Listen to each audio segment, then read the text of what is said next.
Thank you for doing this interview, sir. Yeah, great to be here. Yep. So to start with, can you please tell me your name and what you do?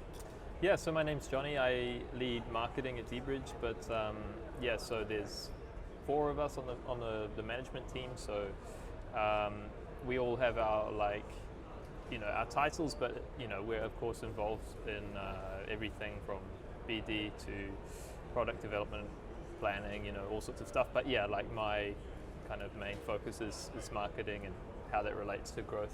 Right, gotcha.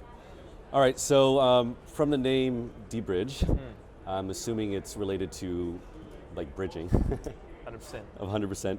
So to start off, can you please tell our audience what exactly is DeBridge, what do you guys do, and how is it different than traditional bridging projects? Mm-hmm. Yeah, so DeBridge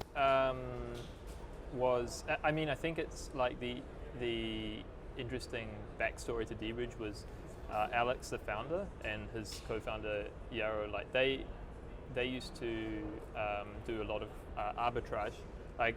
This was back in the day when BNB chain launched.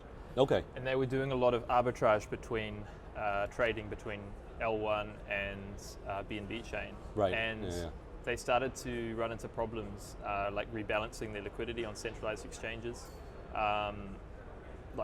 Centralized exchanges were kind of putting the brakes on withdrawals, just asking for random KYC stuff. Very common at that time, I remember that. Exactly, yeah. So they said, okay, we need this problem's only going to grow as more and more chains come into existence. Like we need a way to create decentralized cross-chain liquidity transfers. And so that was like the original kind of problem they were trying to solve.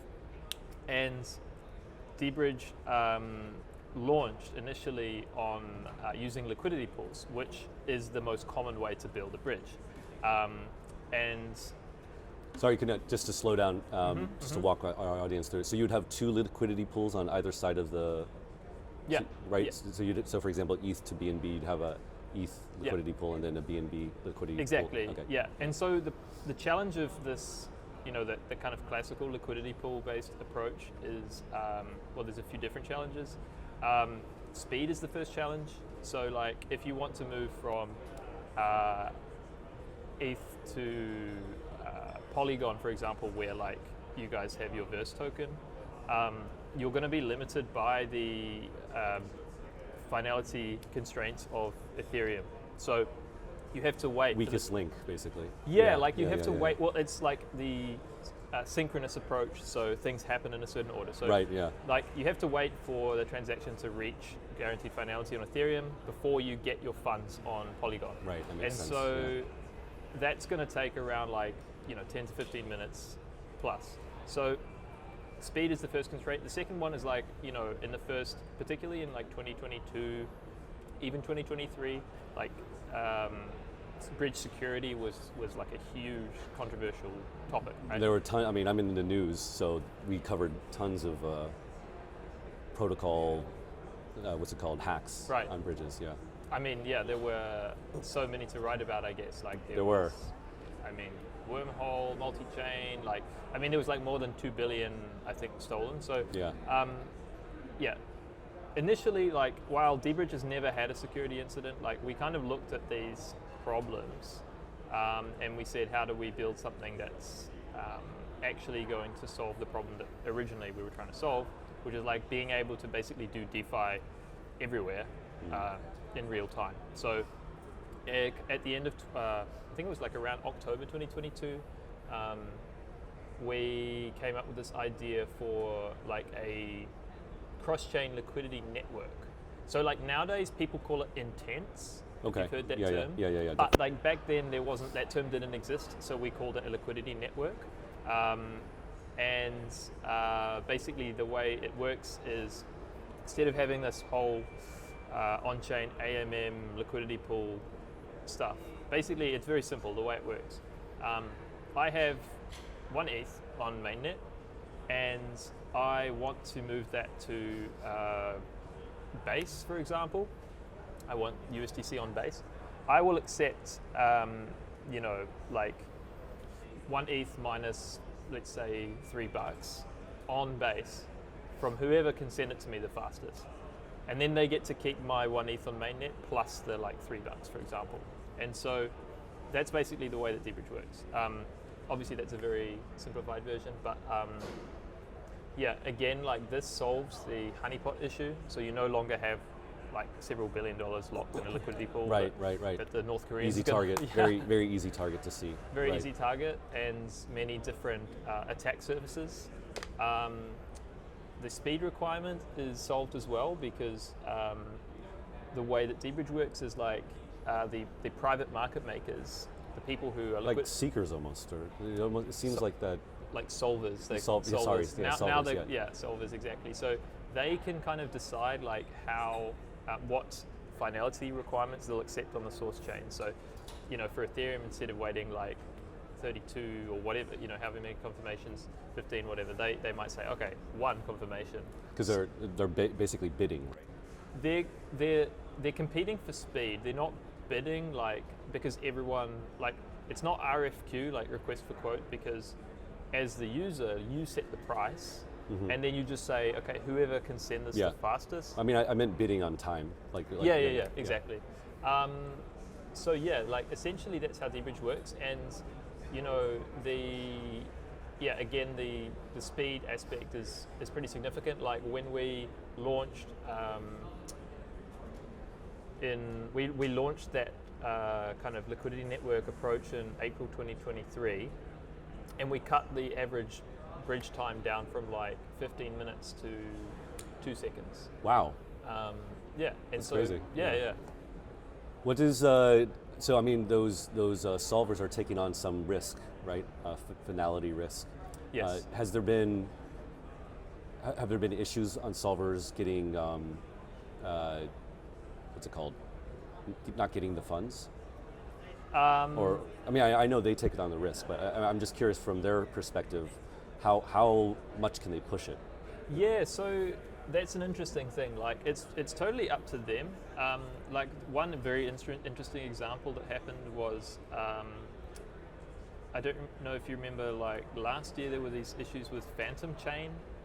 I can't remember what happened, but there was like some ecosystem level events where the chain was like everyone wanted to get out of Phantom.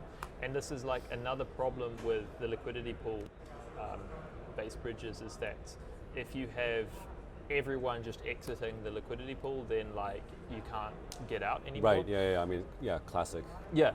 Run to the exits problem. Yeah, exactly. And what was interesting was like because the way that DeBridge works, it's like an open liquidity network, anyone can solve.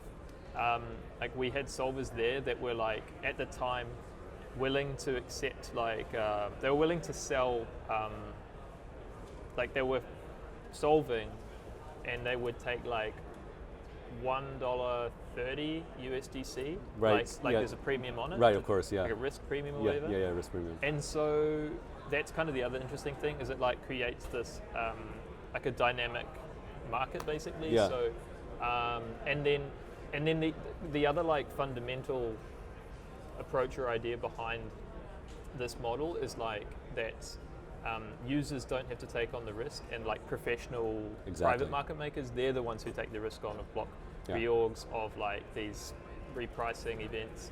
How it should be. Yeah, I think so too. So that's the other thing, is like for users, when you bridge on DeBridge, you actually receive your funds before your stuff on the source chain is unlocked. Cool. So you get your funds first, before the private market maker. Yeah. Oh, cool. Yeah. So I just have a question about that Phantom event. You were talking about there's like a 30 cent premium basically on the dollar. Yeah. Do they also increase the finality time? Like, did they bump up how long that they would? Like, because you said it went down from like 12 to 15 minutes down to 2 seconds. I wonder if they also during that event, if they're like, we need to wait for a higher finality. It's possible. I'm not actually sure. Yeah. Like, just curious if they did it on both axes, like the price I'm curious as well. Actually, I might look back and see what happened there. But yeah, it's very just an interesting example, right? Yeah, it's so cool. I like that kind of stuff. Markets in action. Yeah, exactly. All right, cool. next question here. So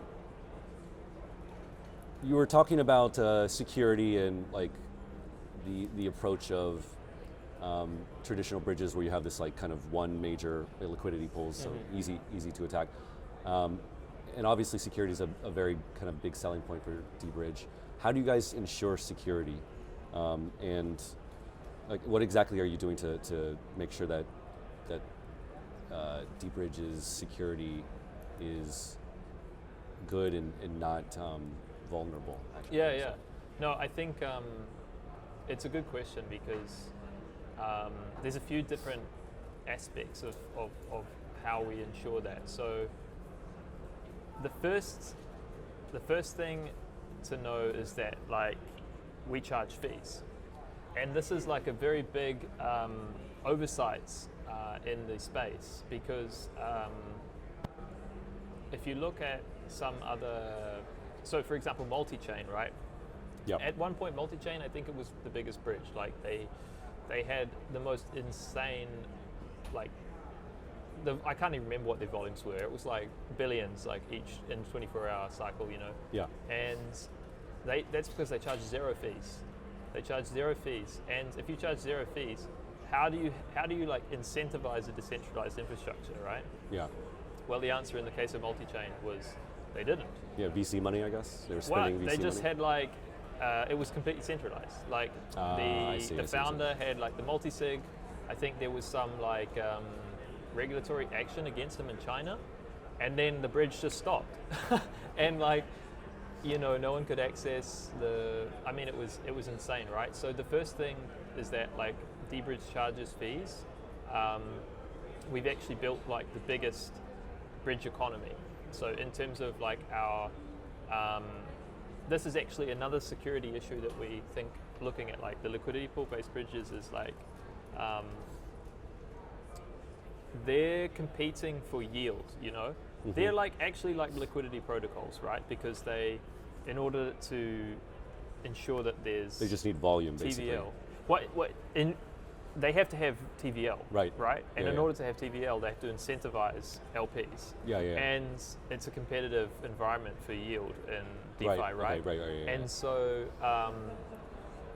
over time, like how, you know, when their token emissions drop or whatever, like how do they continue to incentivize that? Sorry, I'm not very technical, so let me just step back for a second. So they, basically what you're saying though is that these giant liquidity pools, they take the liquidity or some percentage of the liquidity and they stake it or something for yield? How are they getting the yield? Yeah, so like the way that these bridges, they attract liquidity, right, is by paying out incentives to the LPs. And that the incentives that they're paying is just from their treasury? Basically? Typically it's in the token. Oh, it's token emissions. Yeah, typically it's in the token, right? So that's one thing, right? Like over time, you know, like that yield, if the yield drops, then LPs withdraw.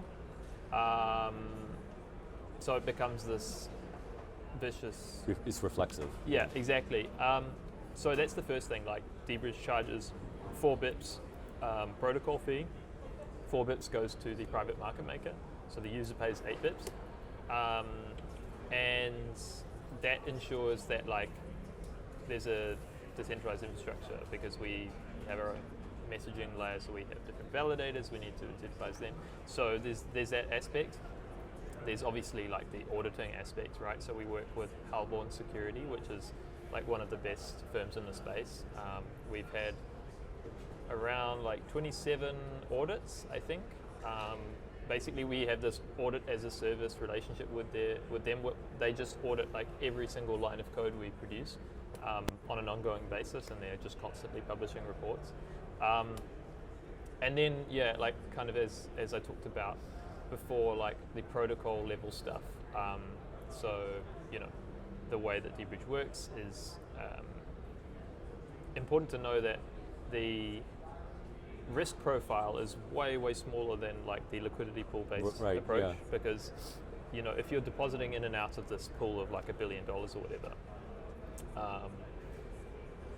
like it's a very different risk profile to DeBridge, where the the individual transaction is the attack surface, right? So Yeah, like yeah. $1,000 or however much you're bridging, but like we think that having the user receive funds first in this kind of intent-based approach is way safer. One question that comes to mind is maybe a growing pain that DeBridge would have is there's got to be like a difficulty moving in size, I imagine, right? Like 6, 7, 8 figures. Or no, I mean we. Oh, really? Oh, because the private market makers can handle that size. We've had some very interesting ones because it's an open network. It's quite nice because these professional, sometimes institutional providers, like they don't have to lock any value, right? So they're just plugged into our network.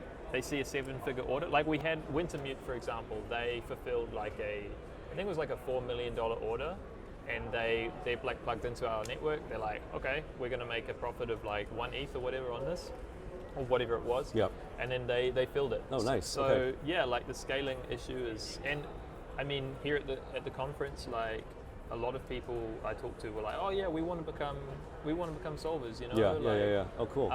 So yeah, I think it was very hard to get it off the ground, but now it's Sorry about. Okay, good. So one other growing pain that I was thinking of is you need to. Is it hard to like get solvers on a new chain to become part of the platform, or is that pretty easy? Like, so for example, I imagine you started off EVM heavy. Do you go to like bridge to like Solana and other? Yeah. So we on any given day we're the biggest or second biggest bridge for Solana. Okay, yeah. Yeah. Was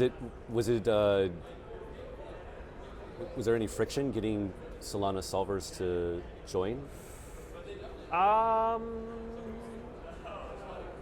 Not like, I wouldn't say there was any like friction.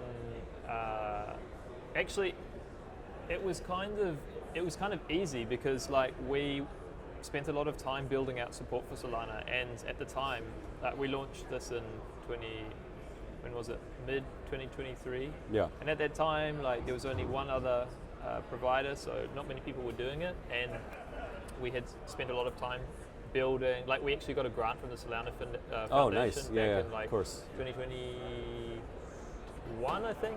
And so like we went to Breakpoint conferences, like, and it was like at that time anyway, the Solana community was like quite small. Yeah. And so we kind of knew. Very hungry, I imagine. Very hungry, and we knew a lot of people, and like, like we worked with a lot of, really helpful and hungry people. So. So could you just look at the camera and tell everybody what chains are you on? Because I should have asked this earlier. Okay, we are on. This is not a trick question. So if you forget yeah. So I'm just curious. We're on pretty much every major EVM chain. Okay. So Ethereum, Polygon, Base, BNB chain. Avalanche. Sonic now, I guess. Is that Phantom turned to Sonic? Is that? I don't think we actually support Sonic anymore, Phantom anymore. But so I think it's about 13 or 14 chains. Obviously Solana, as I mentioned, and so we also have this thing called IaaS, interoperability as a service, where basically we any blockchain can pay a monthly subscription fee to DeBridge, the DAO, of 10K per month USDC, and then like they can plug into DeBridge, and so our liquidity network will fulfill any bridge transfers in and out of that network. Oh wow! And they can start building with all of our developer tooling to build cross-chain apps. Cool. Yeah. All right. Okay, so you've been very generous with your time. I only have a couple more questions, just like more broadly, stepping back a little bit. I imagine DeBridge views the world or views the future of crypto in a more modular way. Would that be correct in saying?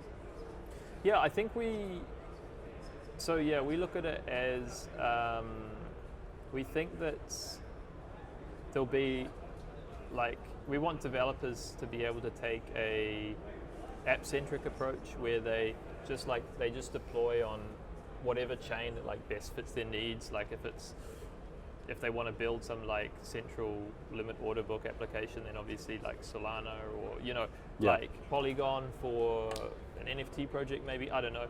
And they should be able to do that without like having any sacrifices or compromises on like composability. So then we want to help them be able to tap into user bases anywhere, and and for users, like we want everything to be just abstracted away. Like they won't know like what chain they're operating, interacting with, and exactly, stuff like that. Cool. All right, and then just again a couple of rapid fire questions. We're here at Devcon, which is, I would say, Ethereum, EVM kind of a centric conference. Any thoughts on the parasitic L2 idea that's been going around, that the L2s are parasitic to the mainnet? Yeah, that's a big question. I mean, I don't know. I don't have a strong opinion on it. And I'm probably not informed enough on this particular issue. I mean, I think high level and in general, like we tend to get consumed in like these very kind of controversial, like hot topics, right? And they, like it's cyclical, these narratives, like, oh yeah, is Solana the ETH killer? Is like it's huge now, right? L2's parasitic. I'm not smart enough to have a good answer. That's fair enough. Fair enough. But like, I think I don't know. I think it's good that we're experimenting, and that's what the space is all about. And it does feel. I mean, it does kind of feel like launching an L2 these days is like the new like ICO or something. Like just like constantly. I don't know if I can say the word ICO anymore, but well, I think now that Trump is in office, we're gonna have the ICOs back in 2025. I bet. You think so? Absolutely. 2025, I think we will see ICOs properly come back. That's a prediction I make. It's a hot take. That will be crazy, because it will be. The ICO days were just like... We're insane. Absolutely insane. Like nothing can compare to the level of craze. My bet is 2025, honestly, Yeah. Sorry I don't have like a more informed or analytical absolutely answer. All right, last one. Thoughts on L3s, L4s, L to the N? What do you think? I don't know. I mean, I think there's like so many different problems kind of being worked on right now. Like you also have L0s, like that's right. That's right. Like I'm really fascinated by Arweave, which is like the data storage protocol, and like different L1s are like archiving the data on there. You have L2s, L3s. I don't know, man. Yeah, I personally What do you think? I think L3s will make sense in like very narrow cases, right? Like let's say, for example, Base. You could make a game that just goes off of Base, right? Like you really are banking on Coinbase backing up that chain, and so it could make sense that if you want to launch a game that's like tied to Coinbase, maybe launch it as an L3. But after L3 is where I get skeptical of any kind of use case, like L4, L5. I can't envision that personally, but I know it's interesting how like the L2, L3, like the whole thing has kind of become like if you look at particularly like the Solana community likes to poke fun at the EVM community for that, right? Like, what are you guys doing? But I think, but Solana is also like having their own some scaling challenges as well, right? So in March, during like the first meme coin run up, I was using Solana. I got in WIF and all that kind of stuff, and man, it's like failed transaction after failed transaction after failed transaction. So I personally think Solana will follow the same kind of L2 roadmap eventually. I know that they, a lot of the Solana kind of figureheads are very against it, right? But I still think that they'll eventually have to have like an ecosystem of L2s. But there's a lot of like ideology in crypto, you know. A lot of big personalities, a lot of buzzwords and stuff. Yeah, sometimes you have to remind yourself like it's chill, you know. It's all good. Like we're all here building stuff for the same reason, I think. So I love of all the conferences I've been to this year, I think this is probably my favorite, just because of that chill feeling. Token 2049, which was a great conference, felt very sleek, very like how do you say, energetic.